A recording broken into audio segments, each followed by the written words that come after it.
Baik, bismillahirrahmanirrahim. Assalamualaikum warahmatullahi wabarakatuh. Oke, untuk selanjutnya, pertemuan kedua, pertama kita akan mereview sedikit balik ke pondasi satu, pondasi dalam dan ke pondasi dangkal dan pondasi dalam. Kita lihat dulu sekarang teknik pondasi. Saya menggunakan slide milik dosen pembimbing saya di Universitas Brawijaya, Bapak As'ad Munawir, sehingga ini slide milik beliau. Teknik pondasi. Nah, sekarang ada tanah, ada bangunan. Tanpa adanya pondasi, maka bangunan tidak akan bisa berdiri di atas tanah. Sekarang kita lihat lagi.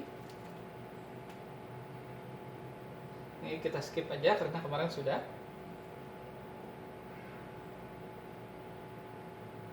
Nah, sekarang tujuan instruksional khususnya saya review lagi sebelumnya. Mahasiswa diharapkan pertama dapat menentukan jenis penyelidikan tanah untuk perencanaan pondasi, kemudian merencanakan pondasi dalam hal ini dan dinding penahan tanah dalam turap. Jadi pertama, untuk merencanakan pondasi kita perlu data. Data apa? Data tanah. Untuk dapat data tanah maka kita perlu penyelidikan tanah. Nah, di sini kita harus bisa menentukan penyelidikan tanah yang mana yang kita perlukan, jenisnya apa.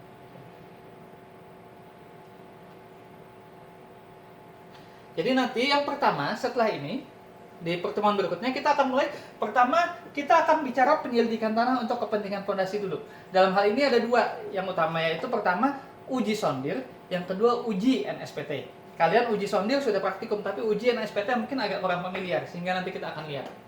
Kemudian baru kita mengenal jenis-jenis pondasi. Nah, dalam hal ini pondasi dangkal itu kita sudah bicara di semester kemarin, dan selanjutnya adalah pondasi dalam di foundation. Yang pertama persyaratan dulu, kemudian daya dukungnya bagaimana dan penurunannya bagaimana. Kemudian dinding penahan tanah kita sudah bahas di pondasi yang satu juga. Jadi setelah pondasi dalam kita akan bicara turap baik turap baja, cantilever dan berjangkar. Nah, di sini. Jadi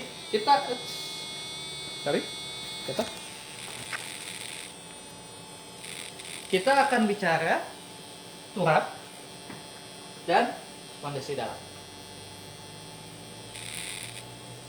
Oke, ini skip aja. Ini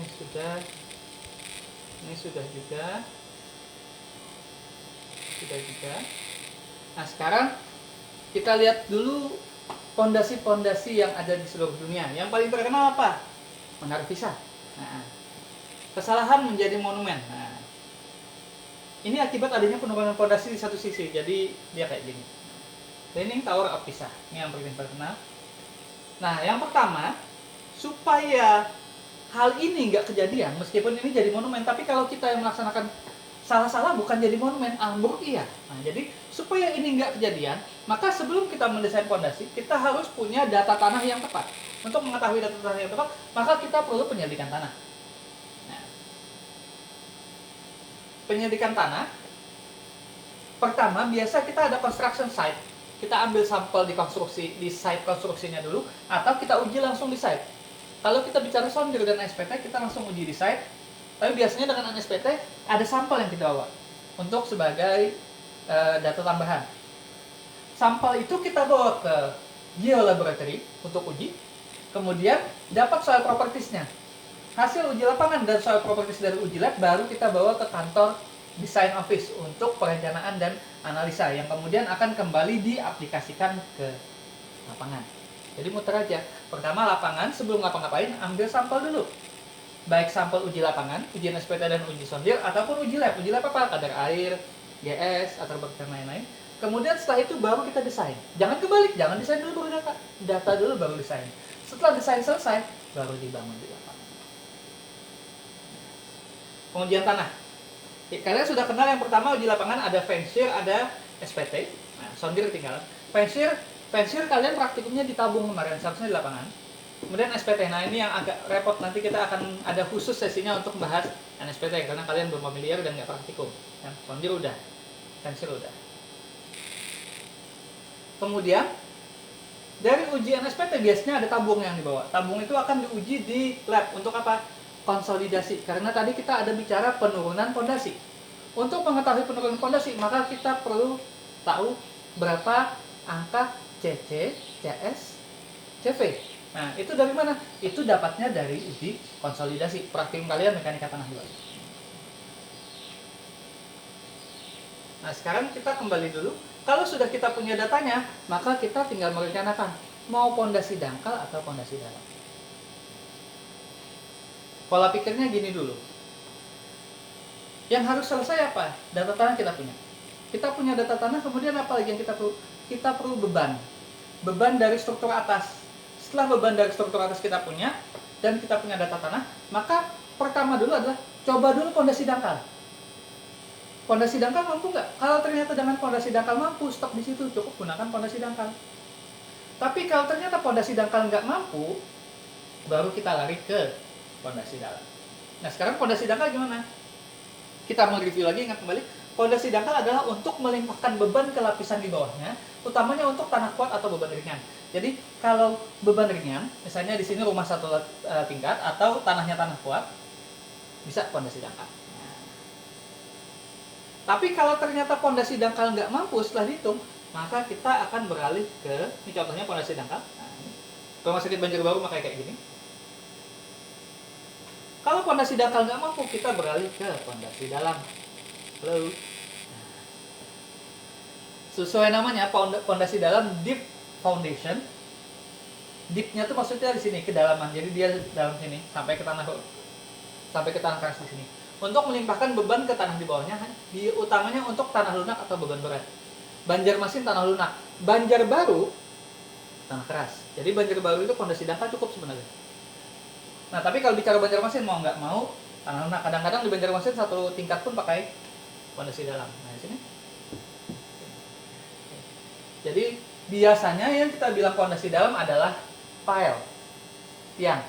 Bisa tiang panjang, bisa bor pile, bisa tiang baja, tinggal jenisnya. Tapi utamanya adalah pile yang ditaruh di sini untuk meneruskan beban dari bangunan di atasnya ke tanah keras di bawahnya, melewati tanah lunak di sini. Tanah lunaknya nggak nahan beban ujung, dia cuma memberikan gesekan aja. Nah, ini contohnya pile. Ini timber atau kayu, ini contoh. Nah, terus setelah itu, setelah selesai pondasi dalam, kita akan bicara turap atau sheet piles. Sheet piles ini nanti terakhir di akhir semester. Sheet pile adalah turap baja atau kayu yang dipancang ke dalam tanah yang membentuk dinding menerus. Jadi ini contoh. Ini pelabuhan.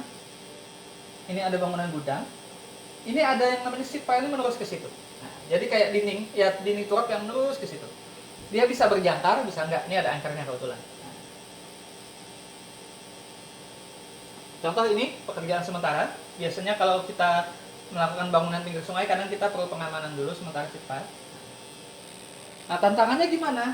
Tantangannya sekarang adalah waktu kalian bikin fondasi atau sheet pile, biasanya di sekitar kalian itu sudah ada bangunan existing atau ada pekerjaan lain. Nah, contohnya nih, kita waktu menggali terowongan di sini atau eksplorasi tanah, gedung-gedung ini sudah ada. Jadi bagaimana caranya kalian menemukan metode melaksanakan baik fondasi, sheet pile atau penggalian tanpa yang bisa kalian kerjakan selesai tanpa mengganggu struktur yang lain di sekitarnya. Kalau sudah bisa kayak gini, hebat. Kuncinya apa? Belajar. My mama always said exam is like a box of chocolates. You never know what you'll get. Oke, untuk pertemuan kedua cukup sekian. Terima kasih. Setelah ini kita sesuai tadi kita bicara penyelidikan tanah dulu, selanjutnya adalah sounding dan NSPT. Terima kasih. Assalamualaikum warahmatullahi wabarakatuh.